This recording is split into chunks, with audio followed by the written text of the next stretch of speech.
quais são fatores que a gente tem que estar muito atentos? Porque você vai receber esse doente. Como é que esse doente chega para você? Então, o doente que está chegando para você, em quais ambientes que você está trabalhando? Você está lá nos seus ambientes, dentro da emergência, dentro da enfermaria, dentro da UTI, ou no seu consultório, ou numa unidade básica de saúde, ou num programa de saúde da família, que você vai até o domicílio de uma paciente e avalia. Então, os ambientes que esse doente vai chegar até você são variados. E, obviamente, que quando você vai atender esse doente, a queixa que ele chega até você, a infecção está entre outros diagnósticos. Às vezes, ela é muito clara. O paciente chega para você com um abscesso, por exemplo, fácil se fazer o diagnóstico, você rapidamente identifica isso e acabou a história. O paciente com uma dor de garganta, tem placa nas amígdalas, você sabe que é um quadro infeccioso. Mas, muitas vezes, você tem que ter um raciocínio lógico para isso. Você pode chegar com uma febre para você e necessariamente pode não ser um quadro infeccioso. E se for um quadro infeccioso, você tem que ser capaz de diferenciar grupos de patógenos, bactérias, vírus, fungos, parasitas em geral. Então, esse é um raciocínio que tem que ser feito. A anamnese já vai te ajudar nisso. Então, desde quando você começa a sua anamnese, que você vai identificar esse doente, vai fazer identificação, vai definir os dados demográficos que podem chegar prontos para você, se estiver num trabalho num plantão ou numa rotina sua de trabalho, os dados demográficos podem estar prontos daquele doente. Mas alguns dados são importantes. Você tem dados de procedência, dados da origem dessa pessoa, então é importante que você conheça de onde que esse doente vem. É claro que esse contato da migração dele, que vai te ajudar em algumas infecções, e hoje a gente tem pandemias que estão relacionadas muito nesse fluxo de pessoas de todo mundo, né? Como aconteceu com o Covid, está acontecendo agora com a varíola dos macacos. Então, a gente tem uma importância muito grande de saber esse movimento dessa pessoa. Então, isso faz parte da sua história quando você está investigando o quadro de infecção.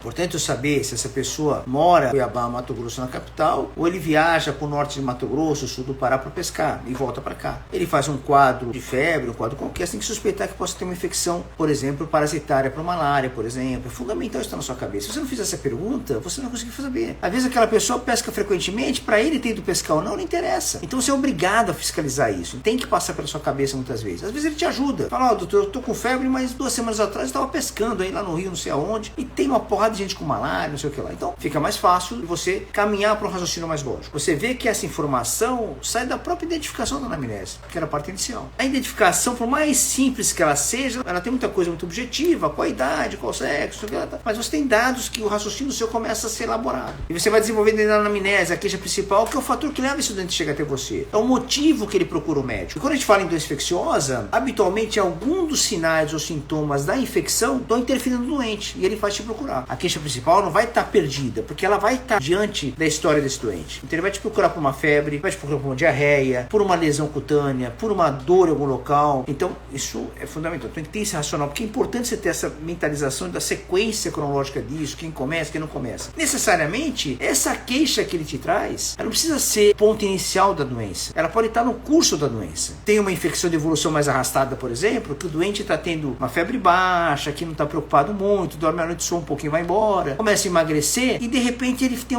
uma eliminação com vômito de sangue. Não vômito digestivo, mas o vômito da via aérea, que é a hemoptise. Você vê, ele está com febre, está emagrecendo, e como que ele vai procurar o médico? Ele não está nem aí com aquela febrinha baixa, emagrecimento, perdeu o apetite, está tudo bem para ele. Mas quando ele vomita sangue, ele vai parar em você, certo? Então você vê que a queixa principal não foi o iniciador da doença. É a hemoptise que faz ele procurar o serviço, o motivo que ele procura a gente, mas ele tem uma queixa se arrastando já previamente. E aí outras situações mais agudas, que o paciente começa com uma febre, evolui com febre e vai chegar queixa para você de febre. É o primeiro sintoma dele, o sinal, e ele chega até você com isso. Então a queixa principal também é o direcionador. É importante você ter em mente isso. Isso vai ser importante em algumas patologias. Como que isso vai se comportando. E a história da doença atual, a história da moléstia atual, que é a nossa sequência, ela é fundamental para você descrever 2 pontos fundamentais, que é a caracterização do sinal e sintoma, a cronologia. Então, HDA, em resumo, é isso. Uma redação onde você caracteriza os sinais e sintomas que o doente tem de queixa, que você detecta na história, você põe numa cronologia adequada. Fala, professor, mas eu já vi isso no 2º ano, 3º ano, tô cansado de ouvir isso de vocês. É verdade, mas essa repetição, pessoal, é fundamental, porque alguns de vocês já foram meus alunos, alguns de vocês já me conhecem. Então, assim, muitas vezes, a gente, quando vai falar sobre essa questão do exame clínico, a gente tem que lembrar vocês que ela começa num dado momento, você tem um início, foi lá no seu 2º semestre, 3º semestre, e depois vocês sabem claramente que não acaba mais. Quem já está mais tempo formado sabe o quanto é importante ter uma informação da anamnese adequada, o quanto ajuda a gente na beira do leito, quanto a gente ajuda no consultório. Então as pessoas que estão perto da gente, trabalhando conosco, sabem claramente disso. Isso é uma coisa muito frequente.